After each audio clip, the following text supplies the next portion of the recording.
Hi everyone. If you hang your TV on the wall like this, you don't want to have an ugly black cable like this dangling down to connect to your speakers. There's a new technology introduced just this year that will make it much easier to connect your TV wirelessly to audio components, and you can see it here first. Using this new tech, you can connect stereo speakers, soundbars and headphones separately or all at the same time with no connecting cable and with the volume of all of them controlled by the TV remote. I put together this proof of concept system from components that you can already buy to find out if this technology is really worth you spending your hard-earned money to buy and your precious time to set up. Here we have a pair of stereo speakers with no wires between them or the TV. They're complemented by a pair of wireless headphones. You can add as many headphones and speakers as you want, and the transmitter has enough range to put speakers in another room if you want to, so you can keep listening when you go to the kitchen for a beer. Once it's turned on and set up, it sounds good. There's no audio delay, and the TV's remote is used for the system volume. Okay, so far so good. Do I recommend it? Well, if you're a technology enthusiast like me and like to play with the latest stuff, then go for it. For everyone else, there are some things to watch out for, and I have some recommendations on how non-technically minded people can use this exciting new wireless technology. This new tech is called Auracast. It works in a different way than traditional Bluetooth. It has some similarity to FM radio broadcasting in that any receiving device in range of the transmitter can connect to it, and unlike traditional Bluetooth, there's no limit to the number of devices, and the sound on all of them is perfectly synchronized. The sound quality is claimed to be higher than standard Bluetooth. I haven't done a direct comparison, but the sound quality of Auracast is excellent and certainly good enough for TV, where having no delay is far more important than small subtle differences in absolute sound quality. To use Auracast with a TV, you need an Auracast transmitter, like this one. I connected this HomeSpot BA210 transmitter to the audio output of an HDMI ARC adapter using the cable provided with the transmitter. The HDMI ARC adapter was then connected to the TV's ARC port. If you're not familiar with ARC adapters, this video will show you how to choose and how to use one that will work for you.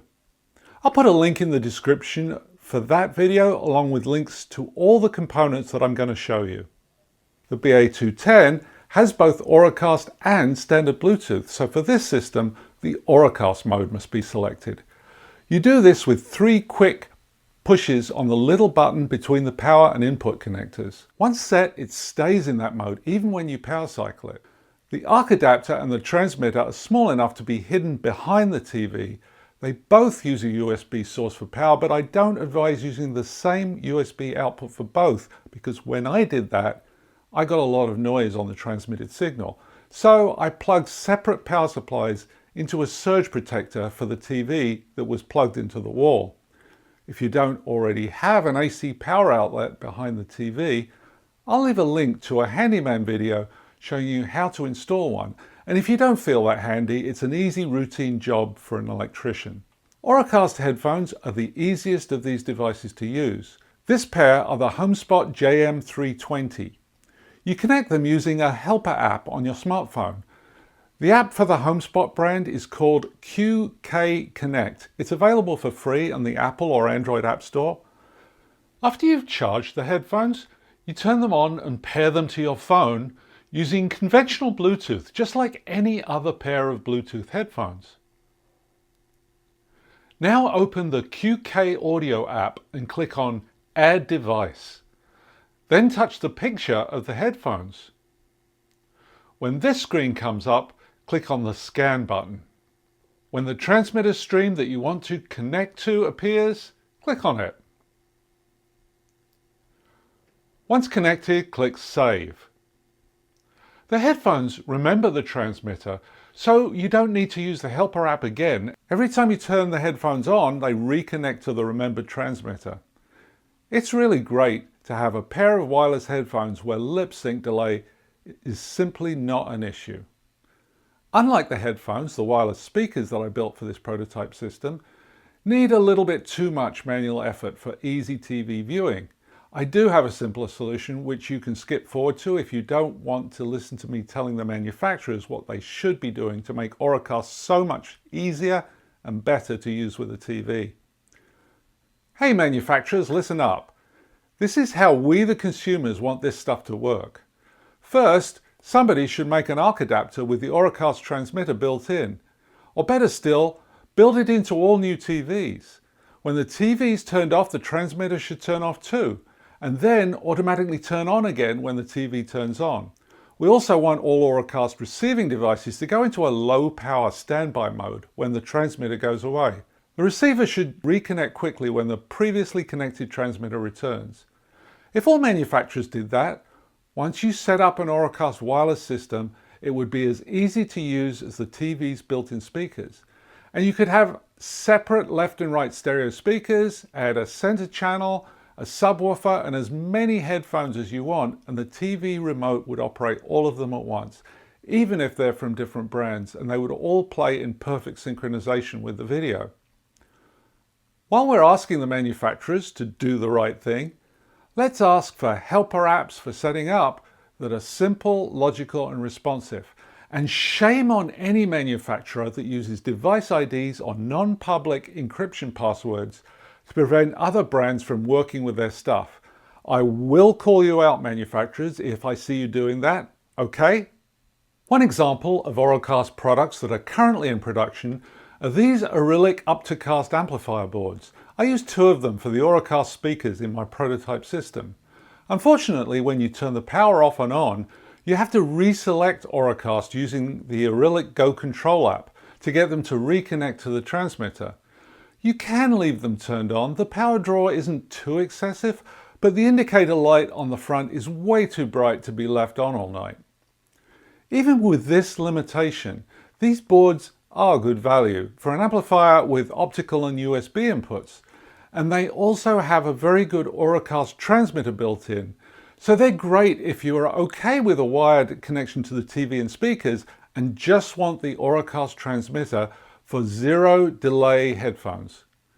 If you do want to get rid of the audio cable from the TV, the HomeSpot BA310 Auracast receiver works really well. It has a clever multifunction output connector, so it can be used with a soundbar or with any conventional stereo system. To connect to a soundbar, use the mini Toslink to Toslink cable that comes with the BA310. Plug the mini Toslink end into the audio output connector of the BA310, and then plug the standard Toslink end into the optical input of the soundbar. To connect to a stereo system, use the 3.5mm to RCA audio cable that's provided. Plug the 3.5mm end into the receiver and plug the red and white RCA connector end into the input of the stereo. I'm using an AIMA A07 Max amplifier with Dayton audio speakers. You set up the BA310 with the QK audio app in exactly the same way as the wireless headphones that I showed earlier. The BA310 takes very little power, so you can leave it powered on for convenience. This inexpensive system sounds really great and gives us perfectly synchronized wireless audio. If you want to add a subwoofer, you can add a second BA310 connected to the subwoofer's inputs. With Auracast, you don't need a subwoofer output on your amplifier or soundbar because the subwoofer connects to the source. So now we have stereo speakers and a wireless subwoofer, and we can add a pair of headphones and they'll all play in perfect sync with the video. The volume of all of them is controlled by the TV remote. The sound of this system is really good, especially with the subwoofer, and the balance of the sound stays perfect as you move the volume up and down. In the short term, the number of Auracast devices available to buy is quite limited. The ones in this video are the best ones that I've found for usefulness and value so far. That being said, I'm sure that many great new Auracast components will be released soon, probably many of them better than the ones I've shown. And in future videos, I'll be guiding you towards ones that work well. If you like this video, then give me a thumbs up and subscribe. If you buy any products from the links in the description, it won't cost you any more, but a small commission helps to support the channel and is much appreciated. Thanks for watching, everyone.